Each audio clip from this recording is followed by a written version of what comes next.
ৰূপমে নিজৰ পত্নী দীপ্তিৰ সৈতে থাকিছিল। সিহঁতে নতুনকৈ ৰূপনগৰ নামৰ এখন গাঁৱত থাকিব আহিলে।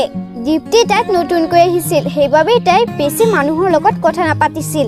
কিন্তু দীপ্তিৰ ঘৰৰ নিচেই কাষতে থকা পূৰ্ণিমাৰ লগত দীপ্তিয়ে অতি সোনকালে ভাল বান্ধৱী হৈ পৰিল। এনেকৈয়ে এদিনাখন ৰাতি হৈ গ'ল, কিন্তু ৰূপম ঘৰলৈ অহা নাছিল। ৰূপমৰ কথা ভাবি ভাবি দীপ্তি চিন্তিত হৈ পৰিল। পূৰ্ণিমা বাইদেউ, সোনকালে দৰজাখন খোলকচোন। কি হ'ল দীপ্তি, তুমি ইমান চিন্তিত কিয় হৈছা? পূৰ্ণিমা বাইদেউ, আন দিনা ৰূপমে 10 বজাতে ঘৰ আহি পায়, কিন্তু আজি এতিয়া 12টা বাজিল, তেওঁ এতিয়ালৈকে ঘৰ অহা নাই। মই তেওঁক ফোন কৰাত তেওঁ কৈছিল তেওঁ ঘৰলৈ আহি আছে, কিন্তু এতিয়া ফোনটো লগা নাই। মোৰ বৰ চিন্তা হৈছে। দীপ্তি, কেনেবাকৈ ৰূপমে ৰূপনগৰ হস্পিটেলৰ সন্মুখেৰে নাহিতো। পূৰ্ণিমা বাইদেউ, আপুনি ঠিকেই কৈছে। ৰূপমে সদায় ৰূপনগৰ হস্পিটেলৰ সন্মুখেৰে আহে, কাৰণ তেওঁ ইয়াত নতুনকৈ আহিছে আৰু ইয়াৰ সকলো ৰাস্তা চিনি নাপায়। কি, ৰূপমে সদায় ৰূপনগৰ হস্পিটেলৰ সন্মুখেৰে আহে? আমি ইয়াত সময় নষ্ট কৰিব নোৱাৰো, সোনকালে বলা। কিন্তু কি হৈছে? মই তোমাক সকলো পিছত কৈ আছো। প্ৰথমতে তুমি গংগাজল লৈ মোৰ লগত ওলোৱা। তাৰ পিছত দীপ্তিয়ে গংগাজল লৈ পূৰ্ণিমাৰ সৈতে ৰূপনগৰ হস্পিটেললৈ গ'ল, আৰু আনফালে ৰূপমৰ গাড়ীখন বেয়া হৈ গ'ল। আৰে, গাড়ীখনো এতিয়া বেয়া হ'ব লাগিছিল নে? ফোনটোতো চাৰ্জ নাই। মই এটা কাম কৰোঁ, এই ৰূপনগৰ হস্পিটেলখনৰ ভিতৰলৈ যাওঁ আৰু তাৰ পৰা দীপ্তিক কল কৰি কৈ দিওঁ যে মোৰ অহাত আৰু পলম হ'ব।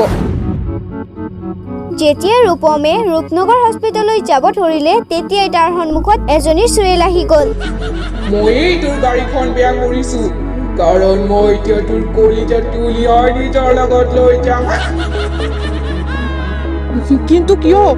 তাৰ পিছত ৰূপমৰ মূৰ ঘূৰাব ধৰিলে আৰু সি বেহুচ হৈ মাটিত পৰি গ'ল। যেতিয়া চুৰেলজনীয়ে ৰূপমৰ বুকুৰ পৰা কলিজা উলিয়াব ধৰিলে, তেতিয়াই তালৈ পূৰ্ণিমা আৰু দীপ্তিয়ে গাড়ী লৈ আহিলে।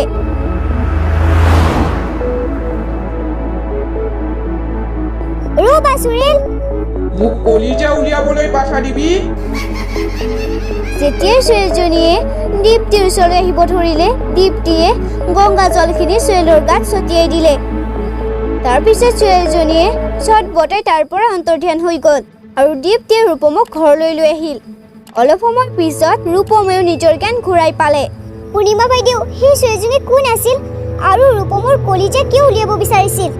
তাই কলিজা উলিওৱা চুৰেল হয়। সেই ৰাস্তাটোৰে মানুহ আহিলে তাই সেই মানুহজনৰ কলিজা উলিয়াই ৰাখে, আৰু এনেকৈয়ে মোৰ স্বামীও এদিন সেই ৰাস্তাটোৰে আহি থাকোঁতে পাই গলো নতুন চিকাৰ। আজি তোৰ মই কলিজা উলিয়াই লৈ যাম। কিন্তু কিয়? কাৰণ মই মানুহৰ কলিজা উলিয়াই ভাল পাওঁ। তাৰপিছত মোৰ স্বামীক চুৰেলজনীয়ে বেহুচ কৰি দিছিল, আৰু তাৰপিছত চুৰেলজনী মোৰ স্বামীৰ কলিজাটো উলিয়াই তাৰ পৰা অন্তৰ্ধান হৈ গৈছিল। আৰু যেতিয়া মোৰ স্বামীৰ মৃত্যু হ'ল, মই এই গাঁওবাসীৰ পৰা চুৰেলজনীৰ বিষয়ে জানিব পাৰিলোঁ।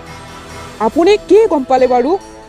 আজিৰ পৰা 40 বছৰ আগতে এহাল পতি পত্নীয়ে ৰাতি নিজৰ গাড়ীখন লৈ ঘৰলৈ গৈ আছিল, আৰু হঠাতে সিহঁতৰ গাড়ীখনৰ ব্ৰেক ফেইল হৈ গ'ল, আৰু সিহঁতৰ গাড়ীখন গছ এডালত জোৰকৈ খুন্দা লাগিল। সেই মহিলাগৰাকীৰ স্বামীয়ে বহুত আঘাত পালে, কিন্তু মহিলাগৰাকীয়ে বহুত কম আঘাত পাইছিল। তাৰপিছত মহিলাগৰাকীয়ে নিজৰ স্বামীক যেনে তেনে গাড়ীৰ পৰা বাহিৰলৈ উলিয়ালে আৰু ওচৰৰে হস্পিটেললৈ লৈ গ'ল। কিন্তু ডক্টৰবোৰে মহিলাগৰাকীৰ স্বামীৰ কলিজা উলিয়াই বিক্ৰী কৰি দিলে, আৰু মহিলাগৰাকীক তাইৰ স্বামী এক্সিডেণ্টতে মৃত্যু হোৱা বুলি ডক্টৰে ঘোষণা কৰিলে।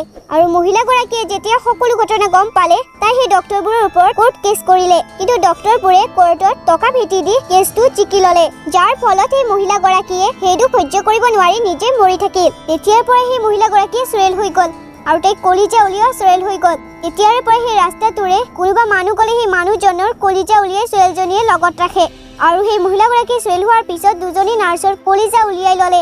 কিন্তু বাকী ডক্টৰবোৰে তান্ত্ৰিক বাবাক লগাই নিজৰ শৰীৰটোক চুৰেলৰ পৰা বচাই ৰখাৰ কিবা যাদু কৰিলে, যাৰ ফলত চুৰেলজনীয়ে খঙতে সাধাৰণ মানুহবোৰৰ কলিজা উলিয়ায়। সঁচাই সিহঁতৰ লগত বহুতেই বেয়া হ'ল। কিন্তু এতিয়াও বিপদ তোমালোকৰ পিছ এৰা নাই, তোমালোক সাৱধান হ'বা। এতিয়া শুই থাকাগৈ। আৰু সিহঁত শুই যোৱাৰ অলপ সময় পিছতে দীপ্তিয়ে উঠি ৰূপমক আক্ৰমণ কৰিব ধৰিলে, আৰু ৰূপমে যেনে তেনে নিজক বচাই পূৰ্ণিমাৰ ঘৰলৈ গ'ল।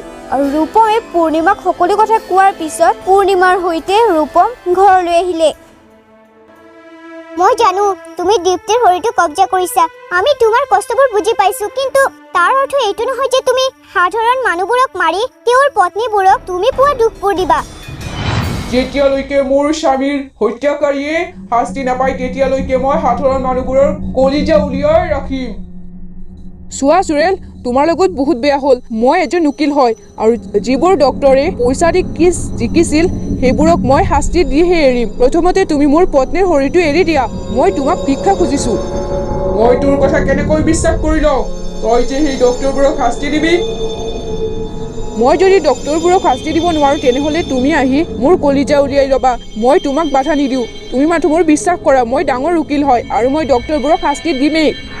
ৰূপমৰ কথা শুনি চুৰেলজনীয়ে দীপ্তিৰ শৰীৰটো এৰি দিলে, আৰু তাৰ পিছত ৰূপমে সেই সকলো ডক্তৰৰ ওপৰত থানাত কমপ্লেইন কৰিলে, আৰু ডক্তৰবোৰে নিজৰ ভুলৰ শাস্তি পালে। আৰু অতি সোনকালে ৰূপমে কেছ খেলি সেই ডক্তৰবোৰক ফাঁচি কাঠত ওলোমালে।